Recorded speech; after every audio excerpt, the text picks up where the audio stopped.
asalaamaaleykum mbokk internet yi encore ñu ngi leen di nuyu di leen jaajëfal bu baax a baax si seen kóolute bii di chaîne d'investigation Kéwoulo TV ñu amaati mbégte dalal si suñu studio ki xamante ni Serigne Fallou Dieng. Serigne Fallou Dieng nekk président du cercle des intellectuels soufis du Sénégal Serigne Fallou ñu ngi lay nuyu. waaw maa ngi leen di fay. jamono jooy gis nañ ni Sénégal bi dëkk bi xaw na yëngu lool maanaam discours yi va-t-en-guerre de gauche à droite si bépp côté yëpp. actualité bi tey bu ñu la laajee pour nga prononcer si actualité bi lan nga jàngat si situation xamante ni jamono ji nekk di xew si Sénégal. bismillahi rahmani rahim alhamdulillahi rabbil alamin wasalaatu wasalaamu ala maulana rasulillah allahumma arda an cheikhi Ahmad al Khadim. waaw maa ngi nuyu waa Kéwoulo di nuyu seen ñi leen di dégloo ko seetaan di nuyu waa Sénégal waaw dëkk situation réew mi moom jar na wax rawatina nitu diine ndax dëkk bi toll na toll boo xam ne fi mu ne nii ci tension bi àgg na ci foo xamee ne faw ku mën a raisonner lii rolu nitu religieux mooy impliqué pour raisonner ñëpp nag parce que peut-être faute yi fépp la côté yëpp la kon jaadu na ñu jël sunu kàddu pour wax ndax it comme que soufisme maanaam muy li ñuy woote di ci yëngu di ko exercer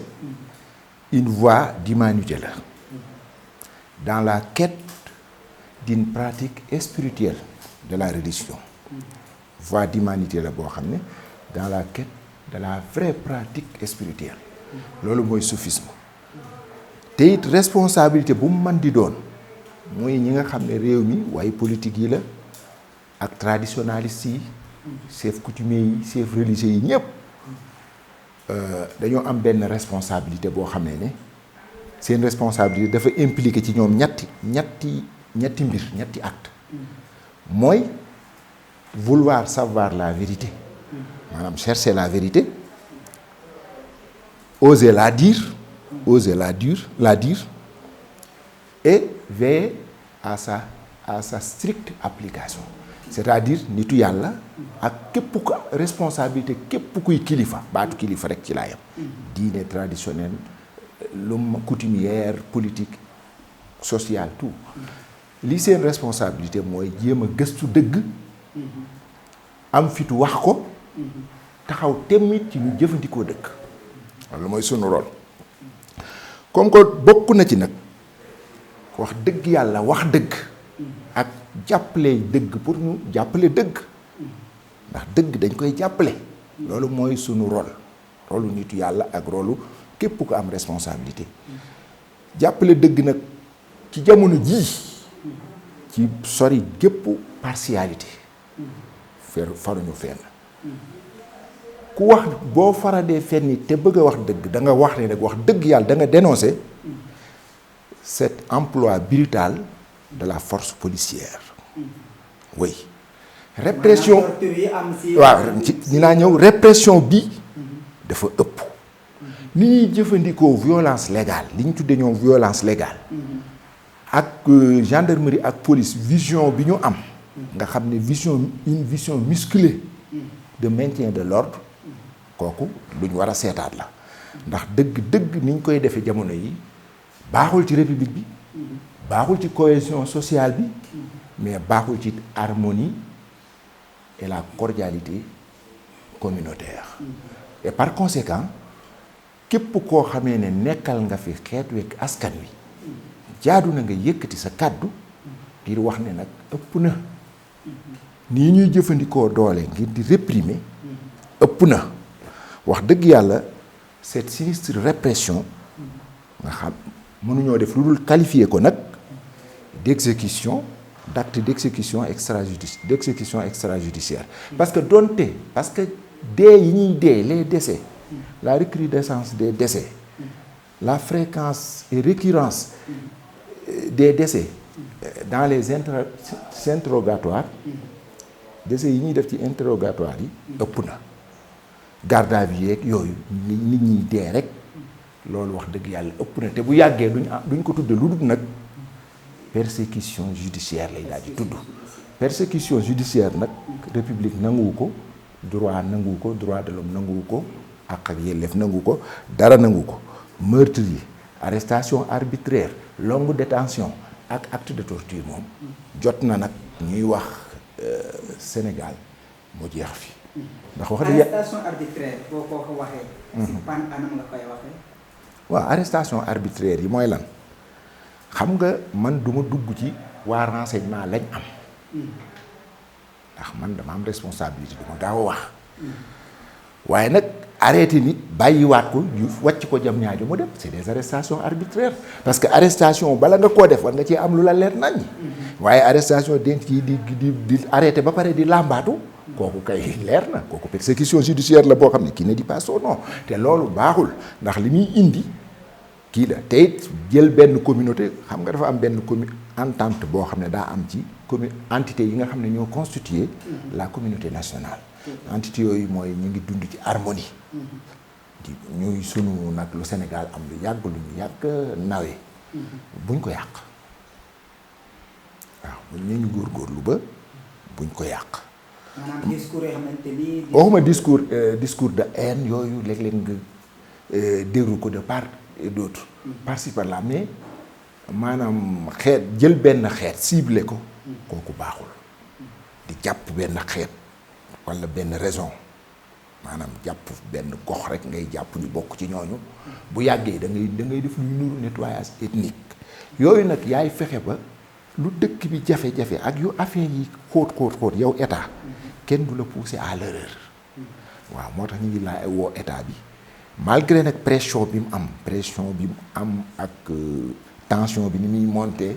ak ni muy perdre léeg-léeg sérénité. mais ñu ngi koy woo mu gën a dal bañ a li ñuy wax ci tubaab maanaam casser le thermomètre bañ a casser le thermomètre. parce que bu ko defee rek pour ne pas faire monter la tension ethnique socio-ethnique yooyu na ci état tey. souvent Sénégal dañu naan seen yi nañu wax. waaw des fois sëñ bi dinaan wax nañu mais dañoo dégg. waaw xëy na sëriñ si dañoo am benn démarche discrétionnaire c'est-à-dire dañoo am benn démarche discrète. boo xam ne toujours moom la ñuy entamer mais lii xew neexu leen. te it xam naa ne ña ngi cay wax lañ ci war a wax. ña ngi ci war lañ ci wax waaye itam ci côté boobu it aussi ñu invité opposition bi it aussi mu gën a kii daal mu gën a ñu koy waxeeti mu gën a kii mu gën a agir ak modération. gën a dox bu baax se rendre à l'évidence gën a moytu yenn yi ndax ñu koy invité à ne pas se prêter à une stratégie une stratégie de tension. C'est un affrontement avec l'État. waaw non bu fekkee ci droit la ko teg garaawut. mais nag stratégie de tension léeg-léeg dañ koy def te léeg-léeg ay stratégie la yoo xam ne un peu théâtralisé la. qui me paraît totalement inutile. et puéril dafi gone la yenn xaat-xaat yaadul parce que boo ko seetee ay erreur amoon na ci ñoom am nañu ay erreur yi ñuy def it ñu nangu ñu reconnaître seeni erreur se rendre à l'évidence xam ne ñoo juum accepter seeni erreur ndax loolu bokk na ci kii ndax ñaar bu dee loolu bëgguma ñëw di leen reprocher dara waaye nag seeni erreur nañ ko assumer buñ ko assumer tam moytu yenn tension yi mais nag li ma gën a yedd nag mooy état répression bi moom dafa war a jeex te it ciblé benn xeet ak benn communauté nag ci benn entité ci communauté nationale bi moom war naa arrêté foofu laa yem. dernière répression boo xamante ni mën nañ ko tuddee entre guillemets répression mooy di jëmoon si kaw Fatou François Mancabou boo xamante ni loolu. jamono ji moom mooy ëmbee dëkk bi yëpp ban jàngat nga si am. waaw léegi loolu li ma ci gis man bavure la. mais nag bavure yi su baree yi doon loo xam ne day ñëw par intermittence devenir recrudescent de manière sporadique suñ toogee nii rek mu ñëwaat loolu nag dañuy xam ne ñoo ko tey léegi nag tey boobu du jël ndax rek xam nga doomu jàmbur nga rey ko ñun ñu ngi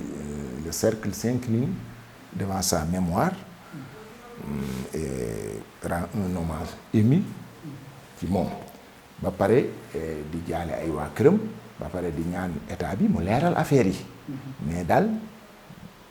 bi que jamais ça bu mu amati lu mel nii moom bu mu amati erreur la bu mu amati erreur la tayeef la lu mu mën a doon bu mu amati te it nañ élucider circonstance de sa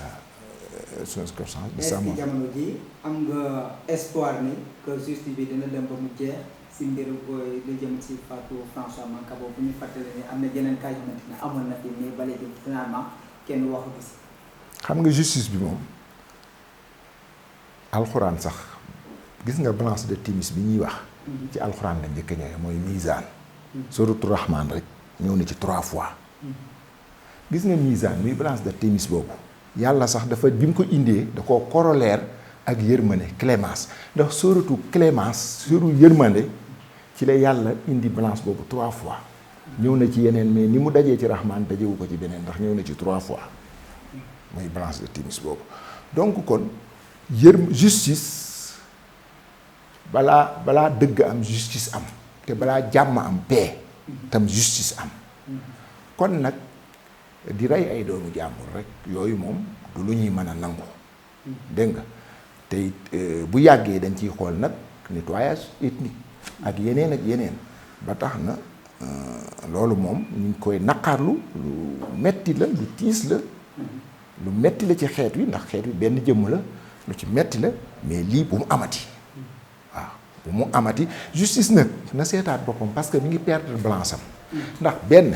ñàkk na confiance population justice boo xamee ne ñàkk na confiance justiciable justice boo xam ne son nom est associé